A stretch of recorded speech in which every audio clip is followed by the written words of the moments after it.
विद्यार्थी मित्रांनो, आजच्या आपल्या या जेनेरिकच्या पिरियडला अजूनपर्यंत आपण व्यवसायाचा विचार केला. त्यामध्ये व्यवसायाचा अर्थ, व्यवसायाची व्याख्या, व्यवसायाची उद्दिष्ट, व्यवसायाचे वैशिष्ट्य आणि व्यवसायाच्या मर्यादा पाहिल्या.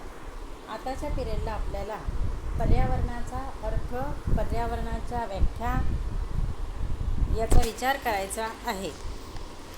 तर पर्यावरण यालाच इंग्लिशमध्ये इन्व्हायरमेंट म्हणतात. तर दिवसेंदिवस जागतिक स्तरावरच पर्यावरणाच्या असमतोलाचा, पर्यावरणाच्या ऱ्हासाचा प्रश्न हा फार मोठा बिकट तयार झालेला आहे.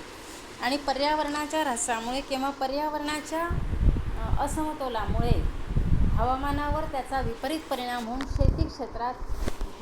शेती क्षेत्रातील उत्पादन क्षमतेत प्रचंड प्रमाणात दिवसेंदिवस घट होत आहे. प्रदूषणसुद्धा दिवसेंदिवस वाढत असल्यामुळे त्याचा मानवी आरोग्यावर विपरीत परिणाम होत आहे. आणि म्हणून अभ्यासामध्ये पर्यावरण हा विषय टाकलेला आहे. लहानपणी आपल्याला गुरुजी किंवा प्राथमिक शिक्षक पतंगाचा शिकवत होते, पण आज तेच प्राथमिक शिक्षक पर्यावरणाचा असे मुलांना शिकवू लागलेले आहे. इतकी पर्यावरणाची समस्या बिकट झालेली आहे.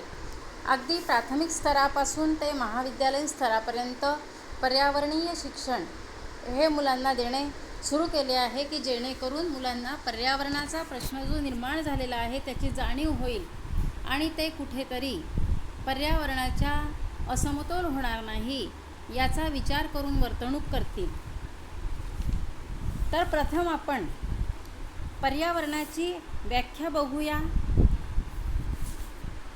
तर पर्यावरणाची व्याख्या मराठी विश्वकोशामध्ये जी दिलेली आहे ती अशी आहे: विविध प्रकारची जीवसृष्टी तसेच मानवी समूह व समाज ज्या परिसरात राहतात व विकसित होतात त्या परिसरातील सर्व घटकांना एकत्रितरित्या पर्यावरण असे म्हणतात. तर ही व्याख्या मराठी विश्वकोशामध्ये दिलेली आहे पर्यावरणाची.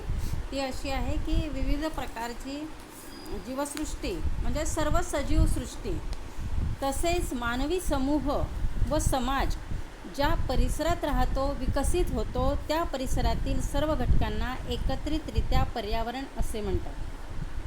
तर या व्याख्येवरून आपल्याला असं लक्षात येतं की पर्यावरणामध्ये सर्व जीवसृष्टी, मानव, त्याचप्रमाणे जे इतर नैसर्गिक घटक असतात त्या सर्वांचा समावेश हा पर्यावरणात होत असतो. दुसरी व्याख्या व्युत्पत्तीशास्त्रामध्ये अशी केलेली आहे की पर्यावरण म्हणजे पृथ्वीवरील विशिष्ट भागाशी निगडीत असलेली सभोवतालची परिस्थिती होय. तर व्युत्पत्तीशास्त्राने असं म्हटलेलं आहे की पृथ्वीवरील विशिष्ट भागाशी निगडीत असलेली सभोवतालची परिस्थिती म्हणजेच पर्यावरण होय. तिसरी व्याख्या अशी केली जाते की पृथ्वीवरील जीवनावर प्रभाव पाडणारी वातावरण, अन्नसाखळी, जलचक्र यांच्यावर परिणाम करणारी स्थिती म्हणजेच पर्यावरण होय. अशी ही एक तिसरी व्याख्या केली जाते की पृथ्वीवरील जीवनावर प्रभाव पाडणारी म्हणजेच पृथ्वीवरील जीवनावर प्रभाव पाडणारे याचा अर्थ पृथ्वीवर जो सजीव घटक जीवन जगत आहे त्याच्या जीवनावर प्रभाव टाकणारी वातावरण, अन्नसाखळी, जलचक्र यांच्यावर परिणाम करणारी, केवळ सजीव सृष्टीवरच परिणाम करत नाही तर वातावरण, अन्नसाखळी, जलचक्र यांच्यावर परिणाम करणारी परिस्थिती म्हणजेच पर्यावरण होय. अशी तिसरी व्याख्या ही पर्यावरणाची केली जाते. त्याचप्रमाणे एक चौथी व्याख्या आपण पाहूया: जैविक घटकांच्या वाढ व विकासावर प्रभाव पाडणारी सभोवतालची परिस्थिती म्हणजेच पर्यावरण होय. जैविक घटकांच्या वाढ व विकासावर प्रभाव पाडणारी सभोवतालची परिस्थिती म्हणजेच पर्यावरण होय. तर ह्या विविध व्याख्यांवरून आपल्या असं लक्षात आलं आहे की पर्यावरण म्हणजेच सभोवतालची परिस्थिती होय. तर या परिस्थितीमध्ये सर्व सजीव घटक त्याचप्रमाणे नैसर्गिक किंवा मानवनिर्मित अशा अनेक घटकांचा समावेश हा होत असतो. तर निसर्गामध्ये जे जे काही सर्व उपलब्ध आहे त्यालाच पर्यावरण असे म्हणतात. मग ते निसर्गनिर्मित आहे तसेच मानवनिर्मित आहे. म्हणजेच निसर्गामधील सर्व सजीवसृष्टी आणि निसर्गदत्त जमीन, हवा, पाणी, सूर्यप्रकाश, नद्या, नाले हे जे आहे तर याला पर्यावरण असे म्हणतात. तर दिवसेंदिवस पर्यावरणाचा समतोल हा ढासळत आहे. याला कारण काय? तर 20व्या शतकाच्या सुरुवातीला पर्यावरण म्हणजे काय आणि त्याचे संतुलन कसे राखावायचे, पर्यावरणाचा समतोल कसा राखावायचा हा प्रश्न त्यावेळेला कुणासमोरही नव्हता. कारण त्यावेळेला पर्यावरणाची समस्या थोडीशी पण नव्हती. म्हणजेच 20व्या शतकात पर्यावरणाचा असमतोलाचा प्रश्न किंवा पर्यावरणाच्या ऱ्हासाचा प्रश्न नव्हता. पण औद्योगिक क्रांतीमुळे कारखानदारीमध्ये मोठ्या प्रमाणावर वाढ झाली आणि ही लाट सर्व जगभर पसरली. औद्योगिकरणाशिवाय देशाचा विकास नाही असे सर्वच जगातील देशांना वाटू लागले आणि प्रत्येक देशाने आपल्या देशामधील आर्थिक विकासासाठी औद्योगिकरणावर भर दिला. कारखान्यांची स्थापना ही मोठ्या प्रमाणावर करण्यात आली. कमीत कमी वेळात जास्तीत जास्त उत्पादन कसे घेता येईल यासाठी स्पर्धा सुरू झाली आणि उपलब्ध असलेल्या नैसर्गिक साधनसामुग्रीचा वापर करून उत्पादन कसे वाढवायचे आणि त्याच्या सहाय्याने जास्तीत जास्त संपत्ती, जास्तीत जास्त उत्पन्न कसे मिळवायचे असे सर्व देशातील मानव करू लागला. आणि यामुळे विकास जलद गतीने करवून घेण्यात उत्तरेकडील जे शीत आणि समशीतोष्ण कटिबंधातील राष्ट्र आहे ती यशस्वी ठरली आणि त्यांना आपण विकसित राष्ट्र अशी म्हणू लागलो. कारण औद्योगिकरणाच्या या स्पर्धेमध्ये या राष्ट्रांनी औद्योगिक उत्पादनात वेगाने वाढ केली आणि म्हणून ही राष्ट्रे आपण विकसित राष्ट्रे म्हणू लागलो. औद्योगिकरणाच्या बळावरती या राष्ट्रांनी प्रचंड प्रमाणावर संपत्तीसुद्धा मिळवली. त्याच्या दक्षिणेस असलेल्या विषुववृत्तीय प्रदेशातील दक्षिण अमेरिका, दक्षिण आफ्रिका आणि पूर्व मध्यपूर्व आणि दक्षिण आशियाई राष्ट्रांना या प्रकारचा विकास जलद गतीने करता आला नाही. तर अशा रीतीने काही राष्ट्रांना औद्योगिक विकास हा जलद गतीने करता आला आणि ती राष्ट्रे पुढे गेली.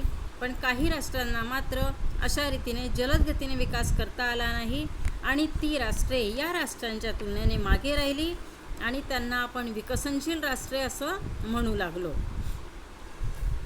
तर या विकसनशील राष्ट्रांनी 20व्या शतकात विकसित राष्ट्रांचाच आदर्श डोळ्यासमोर ठेवून याच पद्धतीच्या विकासाची कास धरली. तर अशा रीतीने औद्योगिक स्पर्धेमध्ये जी राष्ट्र मागे राहिली त्यांनी सुद्धा विकसित राष्ट्रांचं धोरण अवलंबायला सुरुवात केली आणि त्यांना असं दिसत होतं की ही राष्ट्र औद्योगिकरणाच्या बळावर पुढे गेली आहे, तर आपण सुद्धा औद्योगिकीकरण केलं पाहिजे. आपल्या देशामध्ये आपण जास्तीत जास्त कारखाने स्थापन केले पाहिजे, उत्पादन वाढ केली पाहिजे आणि त्याच्याद्वारे जास्तीत जास्त संपत्ती किंवा उत्पन्न मिळवलं पाहिजे असं त्यांना वाटू लागलं. आणि या प्रक्रियेत पृथ्वीवरील साधनसंपत्ती किती प्रमाणात नष्ट होईल याचे भान व्यक्तीला राहिले नाही. कोणाचा दे मग पच केला.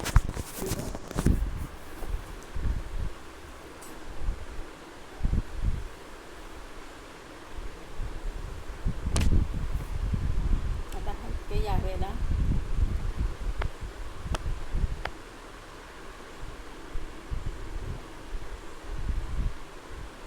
त्याला सांगून यावेळेला फोन नको लावत जा.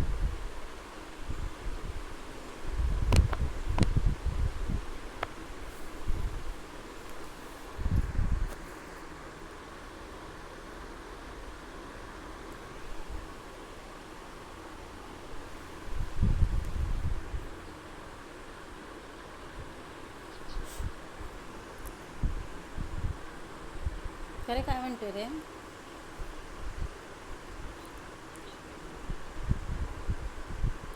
बरं आताच पाठवू का मग?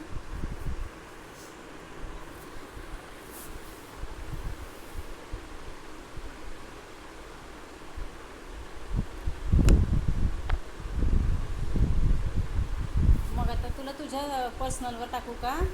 असू दे, आपण त्या ग्रुपला परत घेऊन घेऊ, तुला ॲड करून घेऊ. हां हां.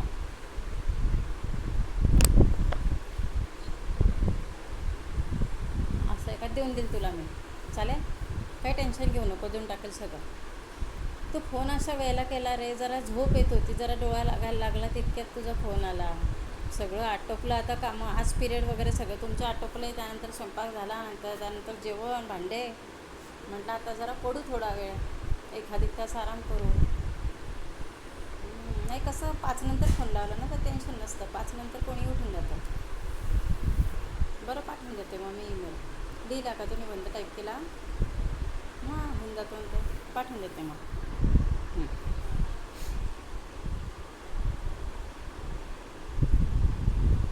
तेव्हा परत म्हणतो आता सॉरी म्हणून दिलं तर झालं, हो ना.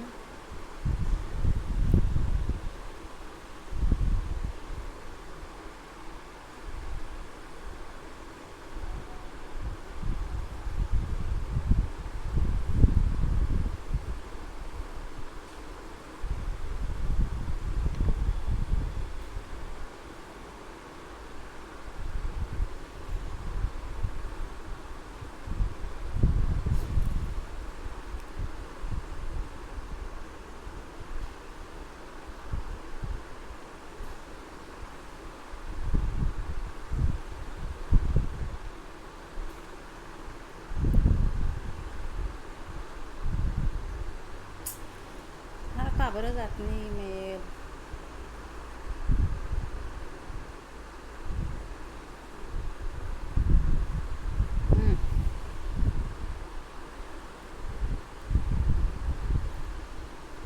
हो, इकडनं ओपन होतो.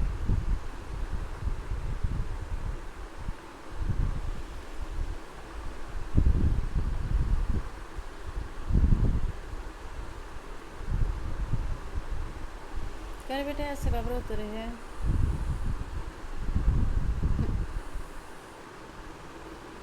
जीमेलवर चालला तो. हो, 1 सेकंद बघणं हे. हा पोरगाही रिकामं कामाला लावून दिलं मला.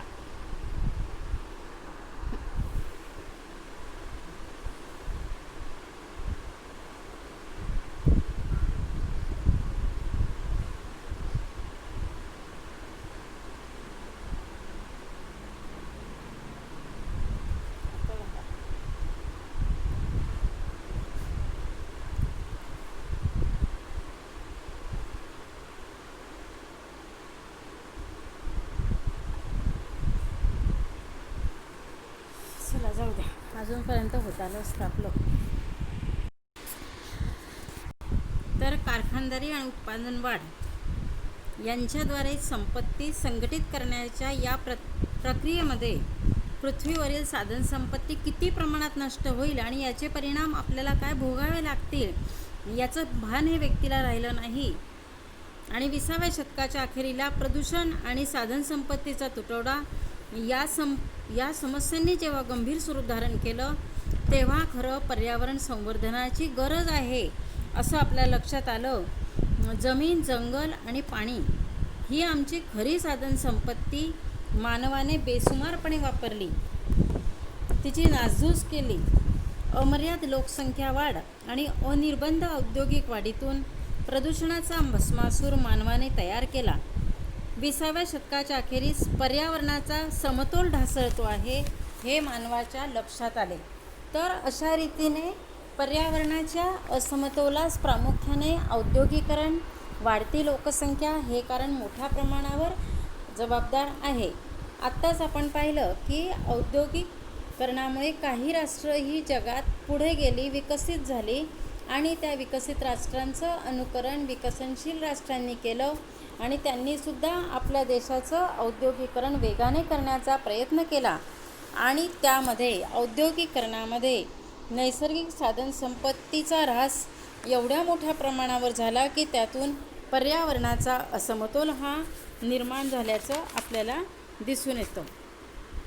जर आपण भारताचा विचार केला तर भारताची एकूण भौगोलिक रचना आणि भारतातील हवामान येथे आढळणारी जैवविविधता यामुळे भारताला खरं संपूर्ण पर्यावरणीय वारसा लाभलेला आहे.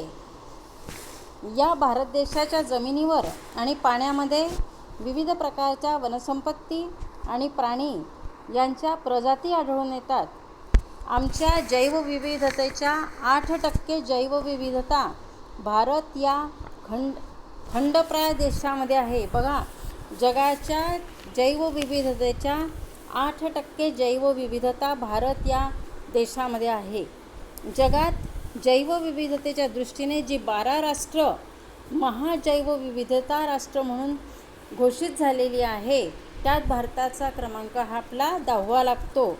अशा या संपन्न भारतभूमीमध्ये 20व्या शतकामध्ये नैसर्गिक संपत्तीची जी हानी होत गेली ती मोठी चिंताजनक बाब आहे. जमीन, जंगल, पाणी अशा घटकांच्या ऱ्हासाचा आणि त्यांच्या भविष्यकालीन संवर्धनाचा एकत्रित विचार करणं हे गरजेचं आहे, कारण त्यावरच आपले पर्यावरण अवलंबून आहे. जर पर्यावरणाचा ऱ्हास अशाच रीतीने होत गेला तर पुढील पिढ्यांना हवा, पाणी योग्य रीतीने मिळणार नाही आणि सजीव सृष्टीच्या जिवंत राहण्यावरच अडचणी येणार आहेत. नैसर्गिक पर्यावरणामध्ये हवा, पाणी, जमीन, खनिजे, ऊर्जा साधने ह्या भूजैविक घटकांचा तसेच पाणी, वनस्पती व सूक्ष्मजीव या जैविक घटकांचा समावेश हा होत असतो.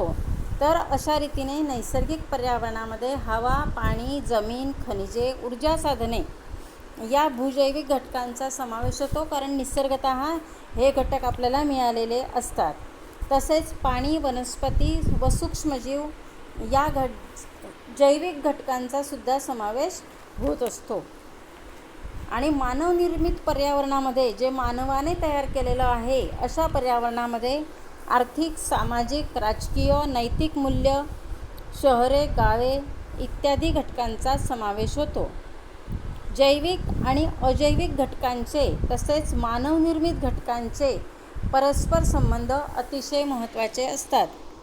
याला कारण असे की या घटकांमध्ये सतत आंतरक्रिया घडत असते, कारण मानव या घटकांचा उपयोग हा करून घेत असतो. मानवाला या घटकांची गरज असते. म्हणून या दोन्ही प्रकारच्या घटकांचा अभ्यास करणं महत्त्वाचं असतं. तर अशा रीतीने नैसर्गिक पर्यावरणामध्ये जमीन, हवा, पाणी, खनिजे, ऊर्जा साधने या भूजैविक घटकांचा तसेच पाणी, वनस्पती व सूक्ष्मजीव या जैविक घटकांचा समावेश होतो. मानवनिर्मित पर्यावरणामध्ये आर्थिक, सामाजिक, राजकीय, नैतिक मूल्ये, शहरे, गावे इत्यादी घटकांचा समावेश होतो.